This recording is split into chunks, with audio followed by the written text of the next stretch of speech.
사도행전 12장 말씀입니다.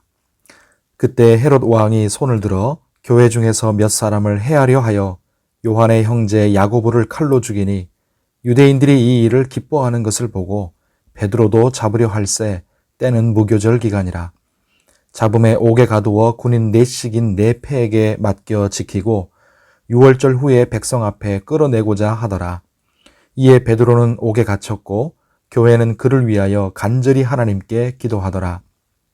헤롯이 잡아내려고 하는 그 전날 밤에 베드로가 두 군인 틈에서 두 쇠사슬에 매여 누워 자는데 파수꾼들이 문 밖에서 옥을 지키더니 호련히 주의 사자가 나타나매 옥중에 광채가 빛나며 또 베드로의 옆구리를 쳐 깨워 이르되 급히 일어나라 하니 쇠사슬이 그 손에서 벗어지더라. 천사가 이르되 띠를 띠고 신을 신으라 하거늘 베드로가 그대로 하니 천사가 또 이르되 겉옷을 입고 따라오라 한데 베드로가 나와서 따라갈새 천사가 하는 것이 생시인 줄 알지 못하고 환상을 보는가 하더라. 이에 첫째와 둘째 파수를 지나 신으로 통한 쇠문에 이르니 문이 저절로 열리는지라. 나와서 한 거리를 지나매 천사가 곧 떠나니라. 이에 베드로가 정신이 들어 이르되 내가 이제야 참으로 주께서 그의 천사를 보내어 나를 헤롯의 손과 유대 백성의 모든 기대에서 벗어나게 하신 줄 알겠노라 하여 깨닫고 마가라 하는 요한의 어머니 마리아의 집에 가니 여러 사람이 거기에 모여 기도하고 있더라. 베드로가 대문을 두드린데 로데라 하는 여자아이가 영접하러 나왔다가 베드로의 음성인 줄 알고 기뻐하여 문을 미처 열지 못하고 달려들어가 말하되 베드로가 대문 밖에 섰더라 하니 그들이 말하되 네가 미쳤다 하나 여자아이는 힘써 말하되 참말이라 하니 그들이 말하되 그러면 그의 천사라 하더라. 베드로가 문 두드리기를 그치지 아니하니 그들이 문을 열어 베드로를 보고 놀라는지라. 베드로가 그들에게 손짓하여 조용하게 하고 주께서 자기를 이끌어 옥에서 나오게 하던 일을 말하고 또 야고보와 형제들에게 이 말을 전하라 하고 떠나 다른 곳으로 가니라. 날이 새매 군인들은 베드로가 어떻게 되었는지 알지 못하여 적지 않게 소동하니 헤롯이 그를 찾아도 보지 못하매 파수꾼들을 신문하고 죽이라 명하니라. 헤롯이 유대를 떠나 가이사랴로 내려가서 머무니라. 헤롯이 두로와 시돈 사람들을 대단히 노여워하니 그들의 지방이 왕국에서 나는 양식을 먹는 까닭에 한 마음으로 그에게 나와 왕의 침소 맡은 신하 블라스도를 설득하여 화목하기를 청한지라. 헤롯이 나를 택하여 왕복을 입고 단상에 앉아 백성에게 연설하니 백성들이 크게 부르되 이것은 신의 소리요 사람의 소리가 아니라 하거늘 헤롯이 영광을 하나님께로 돌리지 아니하므로 주의 사자가 곧 치니 벌레에게 먹혀 죽으니라. 하나님의 말씀은 흥왕하여 더하더라. 바나바와 사울이 부조하는 일을 마치고 마가라 하는 요한을 데리고 예루살렘에서 돌아오니라. 아멘. 기도하는 우리에게 하나님의 은혜가 함께 하시기를 바랍니다. 예수님의 증인으로 사는 성도와 교회는 어떤 모습인가? 오늘 말씀을 통해 3가지를 나눕니다.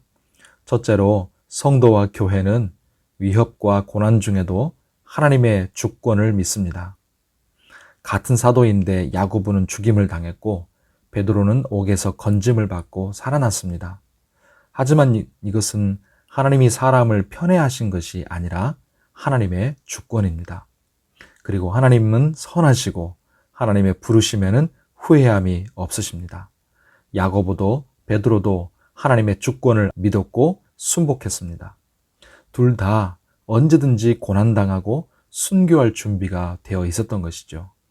그래서 바울도 로마서 14장 8절에 고백합니다. 우리가 살아도 주를 위하여 살고 죽어도 주를 위하여 죽나니 그러므로 사나 죽으나 우리가 주의 것이로다. 아멘. 둘째로 성도와 교회는 하나님의 구원을 소망하며 받습니다.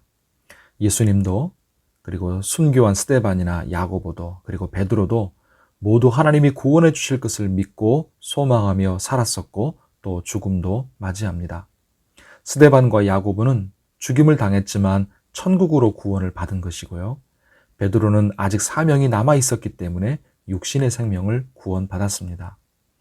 성도 여러분, 예수님을 믿는 성도는 이 땅에서도 구원받고 마지막 날에도 구원받습니다. 그러므로 우리는 무엇을 믿습니까?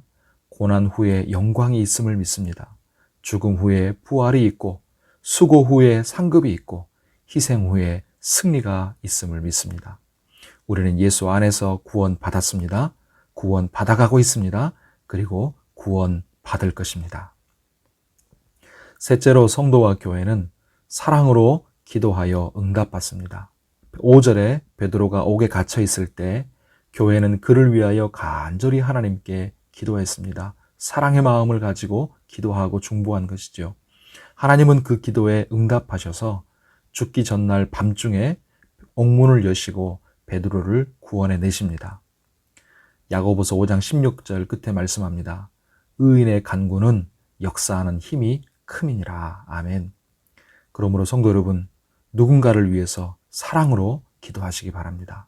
우리 각자의 간절한 기도도 힘이 있지만 특별히 성도와 교회가 합심해서 사랑의 마음을 가지고 서로를 위해 또 다른 영혼들을 위해 기도할 때 하나님이 강력하게 역사하실 것을 믿습니다.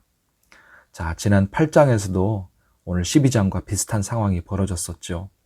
8장에서 스데반을 죽이고 주님과 교회를 대적하는 큰 박해가 있었지만 무엇도 복음을 막을 수 없었고 도리어 더 확산되었었습니다. 이번에 12장에서도 야고보 사도를 죽이고 베드로를 가두면서 박해를 가했지만 결과가 어떻게 되었습니까? 베드로는 풀려났습니다. 그리고 23절에 대적자 헤롯은 하나님이 치셔서 죽었습니다. 그리고 24절에 말씀합니다. 하나님의 말씀은 흥왕하여 더하더라. 아멘.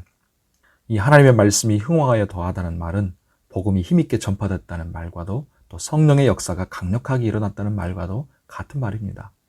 어떤 세력도 하나님의 말씀의 능력을 이길 수 없습니다. 여러분, 우리의 삶을 통해 우리 교회를 통해 하나님의 말씀이 흥왕하여 더하는 역사가 있기를 축복합니다. 기도하겠습니다. 하나님 아버지, 예수 그리스도 안에서 우리를 구원하셨고 구원하고 계시고 구원하실 하나님을 믿고 소망합니다. 우리는 사나 죽으나 주님의 것입니다. 우리를 부르심에 후회함이 없으신 그 하나님의 주권과 선하신 뜻에 순종하오니 우리의 삶도 그리고 언젠가 맞이할 죽음도 주님을 위해 드려지게 해주시고 오늘 하루 우리의 삶이 하나님께 영광이 되게 하여 주옵소서. 우리의 기도가 하나님의 뜻에 합당하게 해주시고 서로를 위해 또 다른 사람들을 위해 사랑으로 중보하며 간절히 기도하여 응답받게 하여 주옵소서.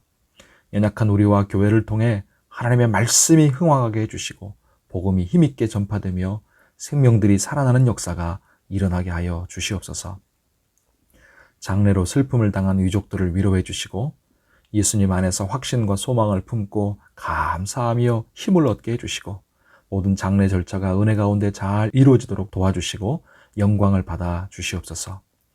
릴레이 기도를 하고 있습니다. 위기의 시대를 이기고 은혜와 축복이 임하도록 역사해 주시고 한 사람 한 사람 기도 중에 하나님의 은혜를 내려 주시옵시고 하나님의 선하신 응답을 체험케 하여 주시며 기도의 영을 부어 주시옵소서.